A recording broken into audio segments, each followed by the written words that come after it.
Video like जरूर कर लीजिए और ऐसे वीडियो लगातार फ्री में पाने के लिए चैनल को तुरंत सब्सक्राइब कर लीजिए और बेल आइकन को जरूर टैप कर लीजिए ताकि आगे भी सारे वीडियो आपको मिलते रहे। यूट्यूब में फॉलो करते हैं तो प्लीज ये वाला फ्री टेलीग्राम चैनल जरूर ज्वाइन कर लीजिएगा। सारे नोटिफिकेशन सारे अपडेट यहीं पे आते हैं, ध्यान रखिए। नमस्कार दोस्तों, ये है स्टडी फॉर सिविल सर्विसेज का फुल एंड टेस्ट। इसमें आज मैं आपको जनरल अवेयरनेस के जो 10 सवाल आते हैं ना, उनका मॉक देख लेते हैं, जनरल अवेयरनेस के क्विज देख लेते हैं। ऐसे ही मैं आपको जनरल अवेयरनेस के, हिस्ट्री के, ज्योग्राफी के सोच रहा हूँ अलग अलग करा दूँ। क्यों, क्या कहते हो आप?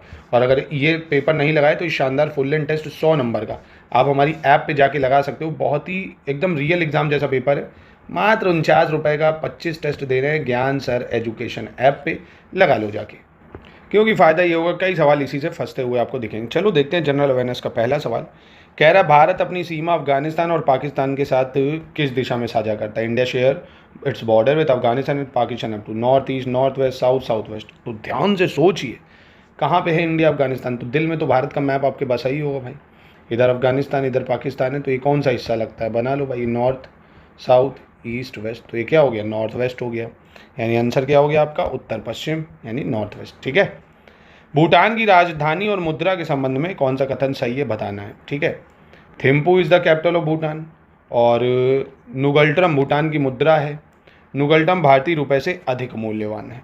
कौन सा इसमें से सही है? तो 2 मिनट आप ले लो, सोच लो भैया कौन सा इसमें से सही है। तो यहाँ पे आप देखेंगे ना, पहला दूसरा सही है ना, पहला और दूसरा। अधिक मूल्यवान नहीं, क्योंकि भूटान का नुगल्ट्रम भारतीय रुपया बराबर ही है एकदम, है ना। एक नुगल्ट्रम 1 रुपये के बराबर ही आता है। ठीक है, याद रखा, नुगल्ट्रम पूछ सकता है, बगल की राजधानी है।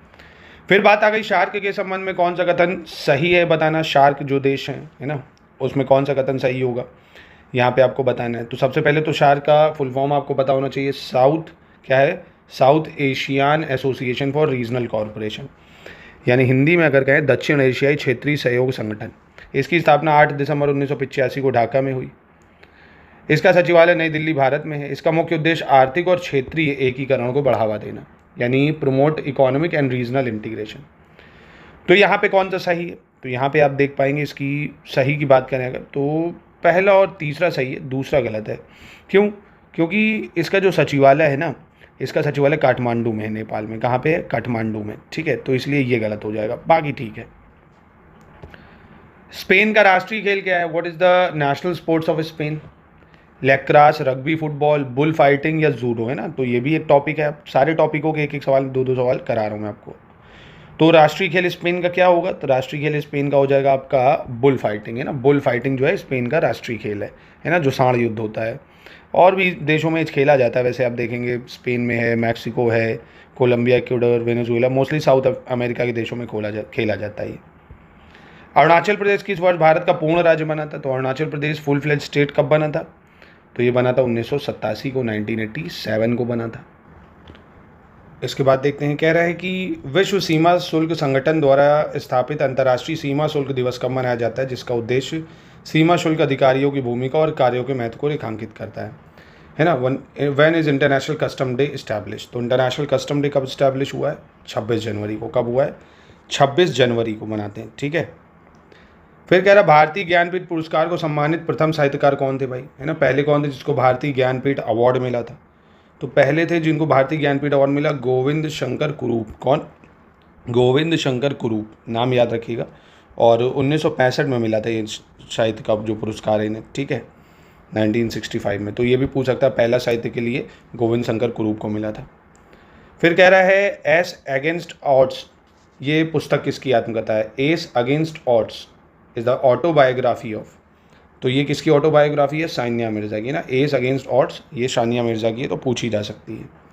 फिर ये अभिकथन कारण पे बेस्ड सवाल है। कह रहा है राष्ट्रीय कृषि विपणन संस्थान, यानी national institute of agricultural marketing, इसकी स्थापना भारत सरकार द्वारा 1980 में की गई थी। कारण इसे चौधरी चरण सिंह राष्ट्रीय कृषि विपणन संस्थान के नाम से भी जाना जाता है। तो यहाँ पे कौन सा सही होगा? यहाँ पे देखिए, ए तो गलत है, कारण सही है। क्यों? क्योंकि कृषि विपणन संस्थान की जो स्थापना है ना, ये 1988 में हुई थी, 1988 में। और इसे चौधरी चरण सिंह राष्ट्रीय कृषि विपणन संस्थान के नाम से भी जाना जाता है। बिल्कुल सही है, बस ईयर गलत है।